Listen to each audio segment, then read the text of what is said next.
देखो, गणेश जी महाराज के प्रथम पूज्य बनने की जो कथा है, बड़ी लोकप्रिय है, बड़ी प्रसिद्ध है और सभी साधकों को, सभी भक्तों को पता होगी। वो क्या है कि एक बार सभी देवताओं में ये शर्त लगी कि भैया जो सबसे पहले इस संपूर्ण त्रिलोकी का चक्कर लगा करके आ जाएगा, एक तरीके से परिक्रमा करके आ जाएगा, वो सभी देवताओं में सबसे पहला पूजा जाने वाला देवता बन जाएगा।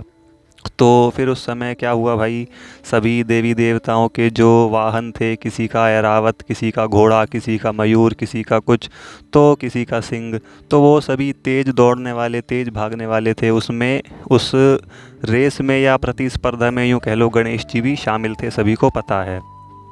और अब गणेश जी का वाहन क्या है, वो है चूहा। तो गणेश जी महाराज बड़े निराश से हो गए कि मेरा वाहन तो चूहा है, ये इन सभी वाहनों से किस प्रकार प्रतिस्पर्धा कर पाएगा। मतलब देखो, चूहा सभी वाहनों से धीरे चलता है, धीरे भागता है, तो वो इस तरह से निराश हो गए।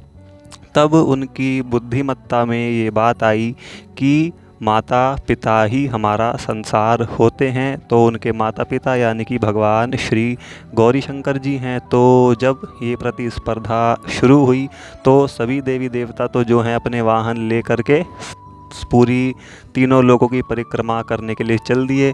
लेकिन जो गणेश जी महाराज हैं, वो गौरी शंकर भगवान की परिक्रमा करके वापसी आ गए। उनकी परिक्रमा सबसे पहली मानी गई, इसी कारण वो प्रथम पूज्य बना दिए गए।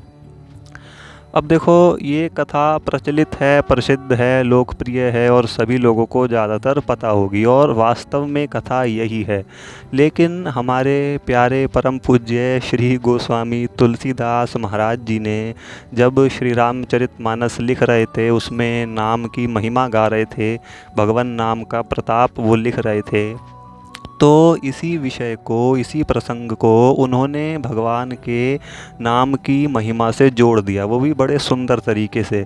और इस तरीके से उन्होंने इस विषय को भगवान नाम की महिमा से जोड़ा कि कथा अलग भी ना हो पाए। मतलब ऐसा ना लगे कि विषय एक ही है, तो भाई कथा अलग कैसे हो सकती हैं।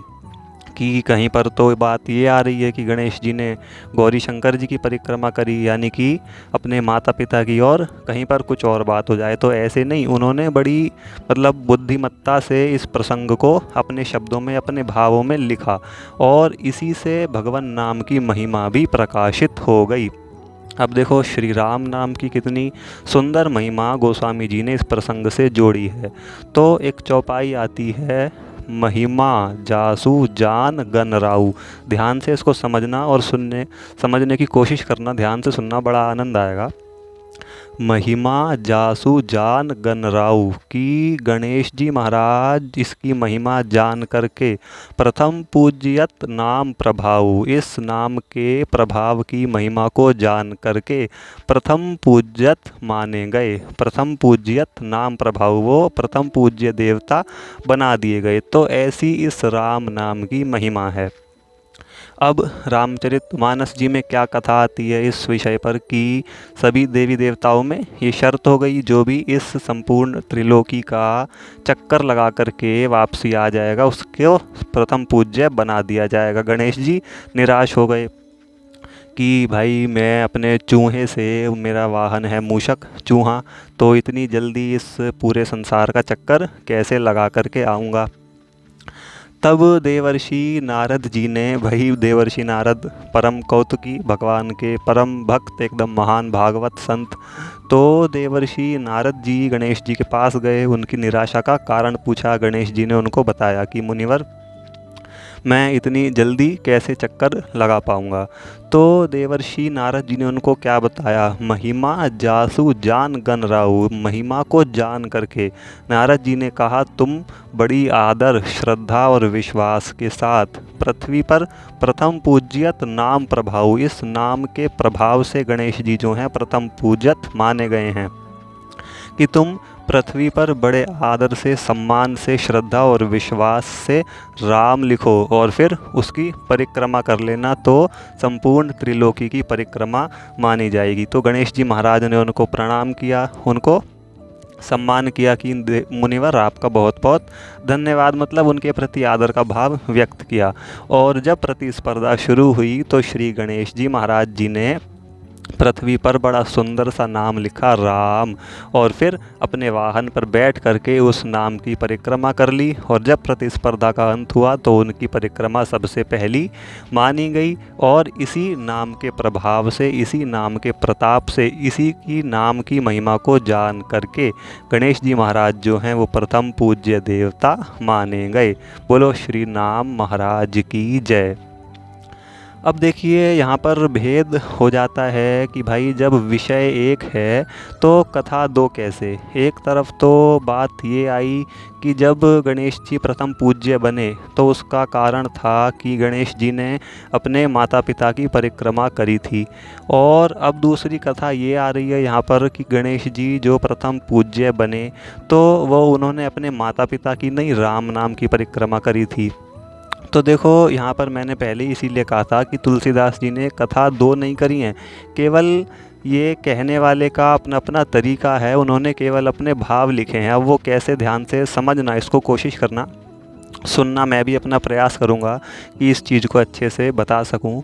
देखो बात मुख्य ये है कि गणेश जी ने अपने माता पिता की परिक्रमा करी, इसी कारण से वो प्रथम पूज्य माने गए। और जो इस कथा को लिख रहे हैं दूसरी वाली को, वो कौन है? तुलसीदास जी। तो तुलसीदास जी के माता पिता कौन है? वो है श्री राम नाम।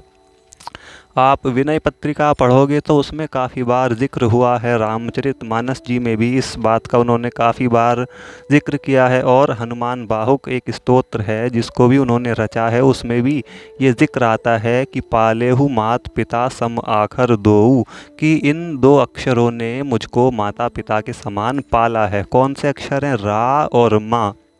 तो जो गणेश जी ने परिक्रमा करी वो राम नाम की करी और गौरी शंकर भगवान की करी, तो वो बात माता पिता पर ही आई।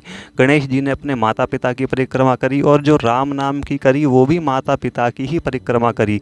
बस बात का फ़र्क इसलिए है कि जो उस कथा को लिख रहा है उसका भाव भाई उसके माता पिता राम नाम हैं। तो गौरी शंकर भगवान कह लो कथा के मूल में, या राम नाम कह लो, बात वही है कि गणेश जी ने अपने माता पिता की ही परिक्रमा करी, क्योंकि तुलसीदास जी अपने माता पिता जो मानते हैं वो राम नाम को मानते हैं। इसीलिए कथा दो नहीं है, विषय वही है, कथा वही है, बस कहने का जो है भाव थोड़ा सा अलग है कि गौरी शंकर भगवान जी कह लो या राम नाम कह लो, बात वही है। गणेश जी ने अपने माता पिता की ही परिक्रमा करी। तो इस चीज़ से नाम महिमा कितनी सुंदर प्रकाशित हो रही है, क्योंकि इस वीडियो का विषय भगवान नाम की महिमा को प्रकाशित करना है।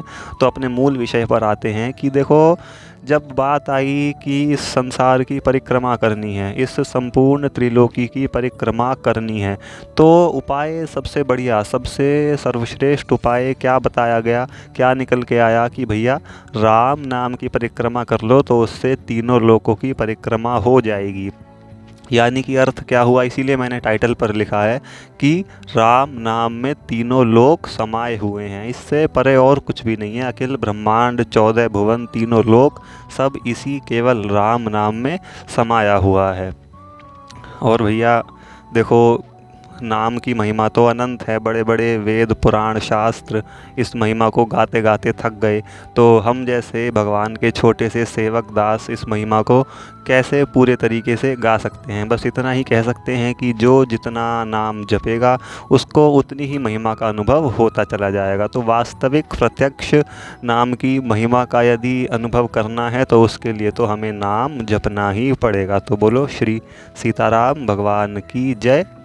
फिर मिलते हैं ऐसे ही किसी विषय के साथ। सभी को श्री गौरी शंकर सीताराम, राधे श्याम।